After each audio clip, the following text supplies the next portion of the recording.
સાકાર કરવા છે, આત્મનિર્ભરતાના દીપ પ્રગટાવવા છે. સોનાણી સાહેબનો છે આ સંકલ્પ, બદલાશે હવે સમાજનું માળખું. સંવેદનાની પાંખો. જય હિન્દ મિત્રો. ભાવનગરની પડખે જ એક એવું પ્રાચીન શહેર શિહોર.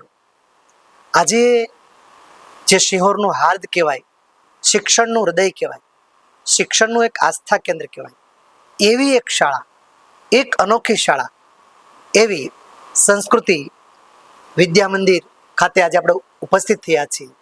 જ્ઞાનમંજરી વિદ્યાપીઠ ખાતે આપણે જે ઉપસ્થિત થયા છીએ, આ શાળાનું સંકુલ જોતા જ એક આધ્યાત્મિક આરોહ આપણામાં એક ઉત્પન્ન થાય, એક ઓરા ઉત્પન્ન થાય. એટલું પવિત્ર એનું સંકુલ.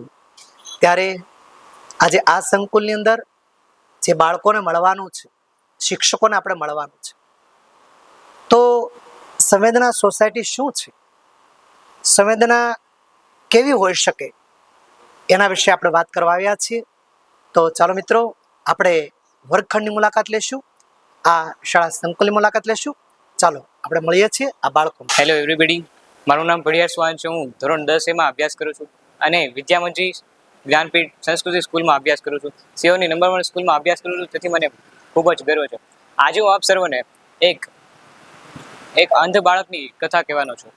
એ કથા એ છે કે અમારી શાળામાં એકવાર સંવેદના સમિતિ રચવામાં આવી હતી અને તેમાં મને એની વિશે વધારે પડતો ખ્યાલ નહોતો, પરંતુ અમારા વર્ગ શિક્ષકે જ્યારે અમને આ વિશે જણાવવામાં આવ્યું ત્યારે મને પણ અને અમારા આખા વર્ગખંડને ખૂબ જ મજા આવી.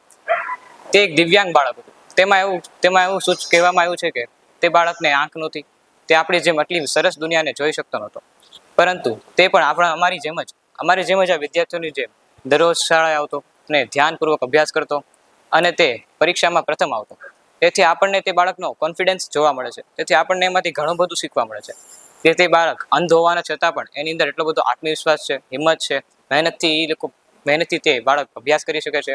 તેથી આમાંથી અમને એ શીખવા મળે છે કે આપણે પણ જીવનમાં સફળતાઓ હોય તો શરીરની તાકાતની જરૂર નથી, પરંતુ આપણી અંદર રહેલો આત્મવિશ્વાસ હોય, આપણી અંદર રહેલી હિંમત હોય તો આપણે મહેનતથી ગમે તે કાર્ય કરી શકીએ છીએ અને આપણે સફળ થઈ શકીએ છીએ. આપણે દુનિયાને દેખાડી શકીએ છીએ કે આપણે શું કરી રહ્યા છીએ. આ મારાથી કામ શું કામ ન થાય, આપણે એમ વિચારું શું કામ ન થાય, આપણે કરી શકીએ છીએ. આપણે પોતાના ઉપર એવો ભરોસો હોવો જોઈએ. તેથી મેં પણ આજે પ્રતિજ્ઞા લઉં છું કે આવા ઘણા બધા બાળકો છે જે જરૂરતમંદ છે, દિવ્યાંગ છે. તેથી મને એમ થાય છે કે હું મારા જીવનમાં શક્ય હોય એટલું એ લોકોની મદદ કરીશ, એ લોકોને જરૂરિયાતો પૂરી પાડીશ અને આપ સર્વને પણ તે બોધ આપું છું કે આમાંથી કંઈક ને કંઈક તમે શીખો, પોતાના જીવનમાં અમલ કરાવો અને આવા બાળકોની મદદ કરો. અસ્તુ. જય હિન્દ, જય ભારત. જય હિન્દ. મારું નામ છે ભાટી ચંદ્રેશ અને આ શાળામાં હું છેલ્લા 8 વર્ષથી બાળકોને અભ્યાસ કરાવું છું. સંવેદના સોસાયટીના સભ્યો દ્વારા અમારી સરસ મજાની મુલાકાત થઈ અને તેમના સભ્યોએ અમને અંધ ઉદ્યોગ શાળા વિશે જે કાંઈ માહિતી પૂરી પાડી, એનાથી અમને એવું લાગે છે કે અમે પણ અમારા બાળકોને આ સચોટ માહિતી પૂરી પાડી શકશું. આ ઉપરાંત બાળકોની અંદર આની જનજાગૃતિ અમે લાવી શકશું. સંવેદના સોસાયટી દ્વારા સરસ મજાની આ કામગીરી કરવામાં આવે છે, તે બદલ હું એમને ખૂબ ખૂબ અભિનંદન અને ધન્યવાદ આપું છું. ત્યારબાદ અમારી સ્કૂલમાં પણ આ સંવેદના સોસાયટી દ્વારા જે કાંઈ પણ માહિતી આપવામાં આવી, તેની મુલાકાત લેવામાં આવી તથા બાળકોને જે વસ્તુ વિશે માહિતગાર કરવામાં આવ્યા, તે પણ ખૂબ જ બાળકોની અંદર રસપ્રદ માહિતી પૂરી પાડી, તે બદલ પણ એમને ખૂબ ખૂબ આભાર માનું છું. સંવેદના સોસાયટીના વ્યક્તિઓએ જ્યારે અમારા પ્રિન્સિપાલ શ્રીને આ વિશે ચર્ચા કરી અને અમારા પ્રિન્સિપાલ દ્વારા પણ અમને આની માહિતી પૂરી પાડવામાં આવી, ત્યારબાદ અમે એના અંદર ખૂબ જ રસ લઈ અને બાળકોના શિક્ષણ અને જનજાગૃતિ માટે આ અભિયાનની અંદર અમે જોડાયા છીએ. અમને ખૂબ ગર્વ છે કે અમારી સંસ્થામાં પણ આવું સરસ મજાનું અભિયાન ચાલે છે. જય હિન્દ, જય ભારત. જય હિન્દ. હું મારી શું ઓળખ આપું? મારી શાળા એ જ મારી ઓળખ છે. સંસ્કૃતિ સ્કૂલ વિદ્યામંજરી જ્ઞાનપીઠના કેમ્પસમાં છેલ્લા 13 વર્ષથી હું અભ્યાસ બાળકોને કરાવી રહી છે અને 13 વર્ષથી એક પ્રિન્સિપાલ તરીકેની અમે ફરજ છે હું નિભાવી રહી છું. કેમ કે વિદ્યાર્થીઓ જે છે એ જ અમારું કેન્દ્ર બિંદુ છે અને કેન્દ્ર બિંદુની સાથે જ અમારા વિદ્યાર્થીઓનો મંત્ર છે એ અમે ઉજાગર છે એ કરી રહ્યા છે. એના ભવિષ્યની સતત ને સતત એક પોસ્ટ ઉપર બેસીને ચિંતા છે કરી રહ્યા હોઈએ છીએ અને બાળકોને જીવન મંત્ર છે એ હંમેશા ઉજ્જવળ ભવિષ્ય માટે આપી રહેતા હોય છે. જ્યારે વિદ્યાર્થીઓના કંઈક ને કંઈક પ્રશ્નો છે આવતા હોય છે અને એ પ્રશ્નનું સોલ્યુશન કરવા માટે મારી શિક્ષક મિત્રોની જે કઈ ટીમ છે એ કટિબંધથી ઊભી રહેતી હોય છે અને કટિબંધ રીતે એમના આન્સરનું સોલ્યુશન ઓલવેઝ છે કરતી રહેતી હોય છે. જ્યારે આજ રોજ સંવેદનશીલ સોસાયટીના સદસ્યો દ્વારા અમારા વિદ્યાર્થીના શાળાની મુલાકાત કરીને વિદ્યાર્થીઓને પરિચય આપ્યો, એમના વિશે માહિતગાર કર્યા.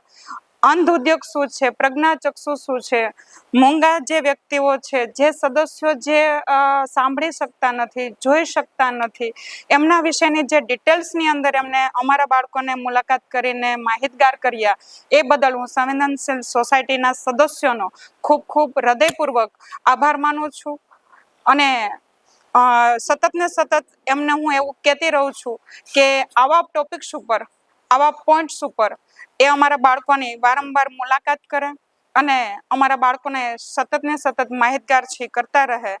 આવા એક જાન જાગૃતિ માટે અને સમાજ સેવા માટે કાર્યરત એવી એક સંસ્થા છે અને એ કાર્યરત સંસ્થા આજે અમારા નાના ભૂલકાઓને, અમારા વિદ્યાર્થીઓને, અમારા સ્ટુડન્ટને માહિતગાર કરી રહી છે.